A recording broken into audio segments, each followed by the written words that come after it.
ជំរាបសួរលោកគ្រូវីដេអូនេះខ្ញុំធ្វើការបង្ហាញពីការ install GNS3 ហើយ VMware ហ្នឹងគឺខ្ញុំបាន install ហើយនឹង import Microtik import Winbox នៅក្នុង GNS3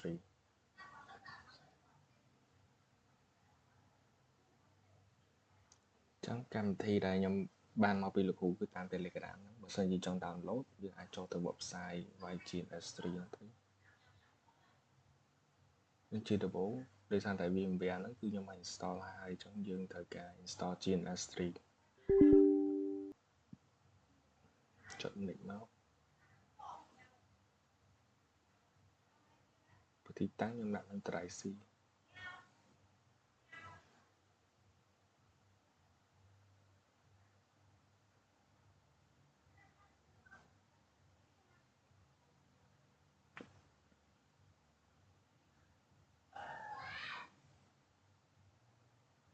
ចំពោះកម្មវិធី DirectNG ហ្នឹងយើង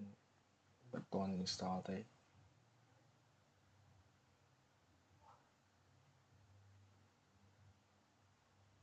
ចុចនេះទៀតមក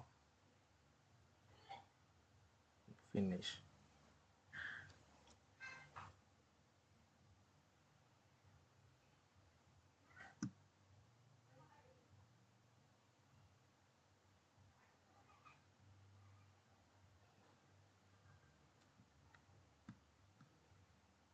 ចឹងកម្មវិធី GNS3 នេះគឺយើងបាន install ហើយតមកយើងចូលទៅ VMware ដើម្បី import GNS3 VMware ចូលនៅក្នុង VMware ហ្នឹងចូល file open ចូលទៅកាន់យើង select file នេះមកចឹងដាក់ឈ្មោះម៉ាស៊ីនខ្ញុំដាក់ឈ្មោះខ្ញុំខ្ញុំថា GNS3 ចំពោះទីតាំងគឺខ្ញុំយកទៅដាក់ក្នុង drive D កា folder GNS3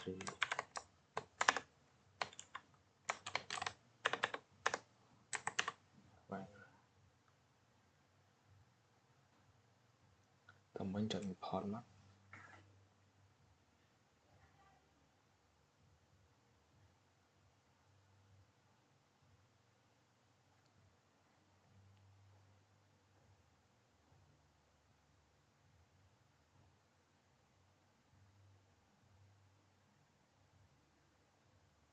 ចឹងតមកយើងកុំតាន់ចុចទៅ open power on វាចូលទៅ edit virtual machine សិនសារនេះគឺខ្ញុំយក 4G processor យក 22 ហើយនេះយើងរក្សាទុកដដែលតមកយើងត្រូវចូលទៅ control panel ដើម្បីធ្វើការបិទ feature មួយចំនួនចឹង Hyper-V នេះត្រូវបិទហើយនឹង Visual Machine ក៏ត្រូវបិទដែរពីរនេះនឹង Windows Hyper Platform ពេលយើងបិទហើយចុច OK មកចូលទៅកាន់ VMware ហើយធ្វើការបើកវា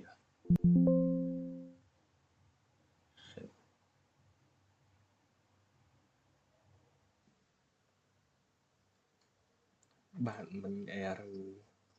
កន្លែង Hyper-V បន្តិចខ្ញុំ configure ឲ្យហើយចូលទៅ check ម្ដងទៀតកន្លែង control panel ហ្នឹង install ចូលទៅឯនេះ Hyper-V ខ្ញុំបានដកឲ្យហើយអានេះបានដកអស់ហើយអញ្ចឹងយើងចូលទៅកាន់ VMware ហើយមិញ file ខ្ញុំឈ្មោះបានថា GNS3 ហើយយើងធ្វើការបើកមកអញ្ចឹងអានេះយើងនៅបើកវាធម្មតាតោះខ្ញុំធ្វើការបើកវាមក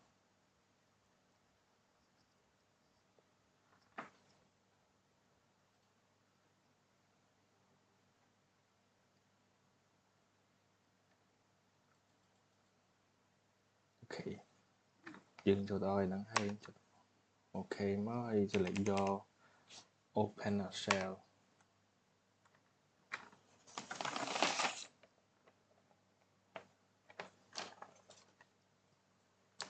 ចឹ អានេះមានជាអីទេចង់ check មើល IP របស់យើងចឹង IP យើងតើមកធ្វើការ update sudo apt update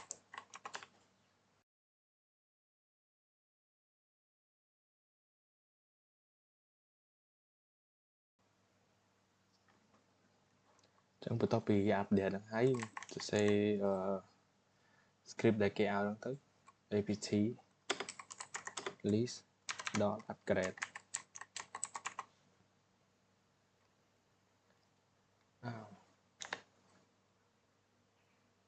upgradable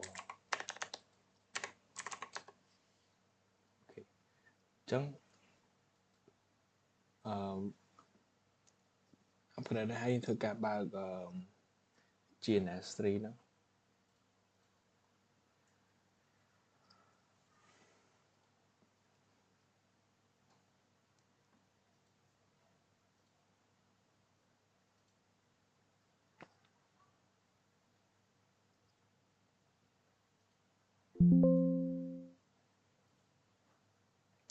សិន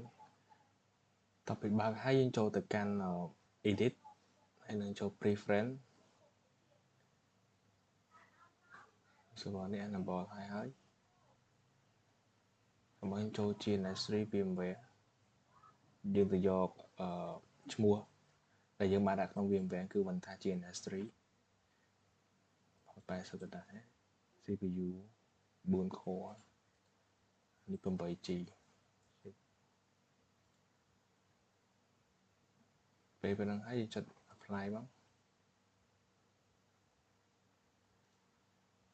ចុច OK តើមកចូលទៅ link help ចូលទៅ set up visa and application ត្រូវហើយចុចនេះទៀតមកអានេះក៏ត្រូវដែរ next finish ចឹងយើងឃើញកន្លែង server summary នេះ GNS3 ហ្នឹងបានថា GNS3 គឺវាដើរចេញបបតងហើយក្នុងករណីចេញក្រហមគឺវាអត់ដើរទេ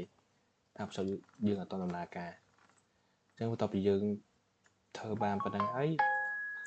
យើងចូលទៅកាន់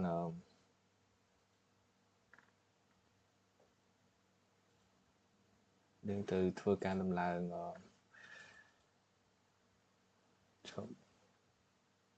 ធ្វើការដំឡើង Magnetic router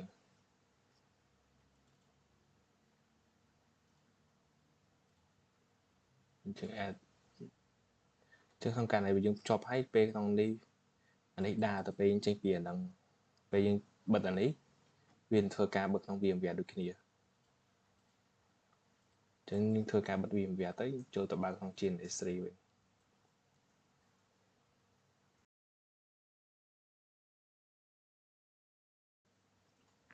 ខ្ញុំធ្វើការដាក់ project របស់ខ្ញុំមក testing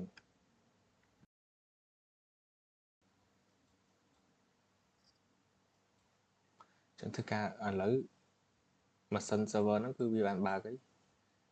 ចឹងព្រោះតើយើងធ្វើការបើក VMware ទៅវាក្នុងហ្នឹងក៏វាបានកំពុងតែបើកដែរតែយើងអត់បើកកម្មវិធីហ្នឹងឯងនេះកំពុងតែបើកហើយ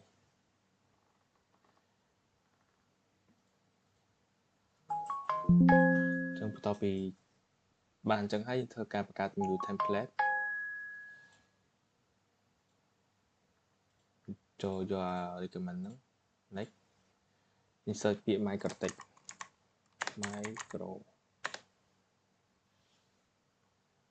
ចាំ marketing យក marketing នេះមក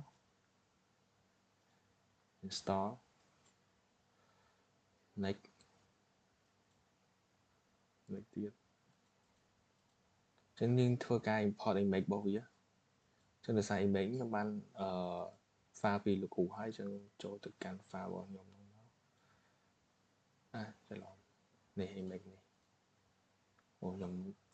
extract why missing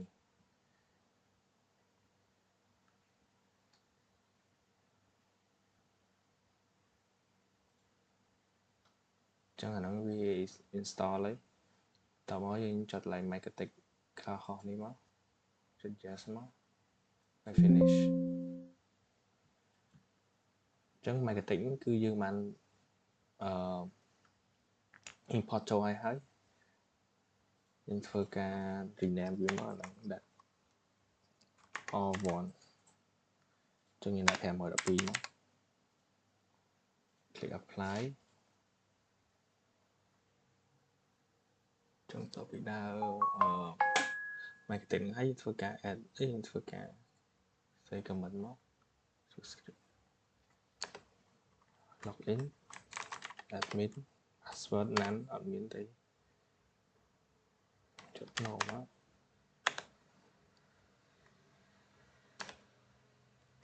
យក password ដាក់123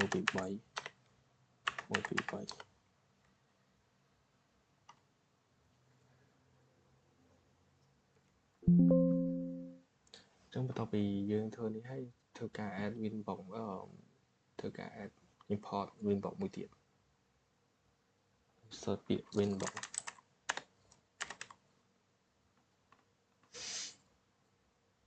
install next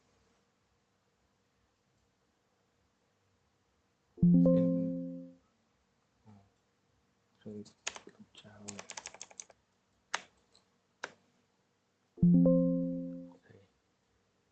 ចឹងចូលគ្នាអត់ឃើញទេដល់ទៅចូលនេះទៅមកវាឃើញទាំងអស់មកនេះ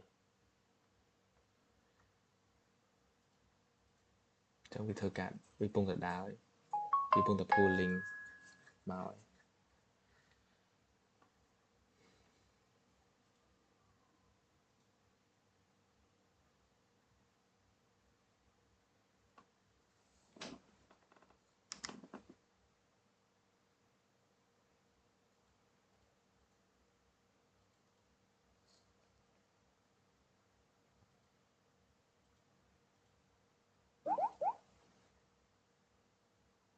គំនិតយោបាយ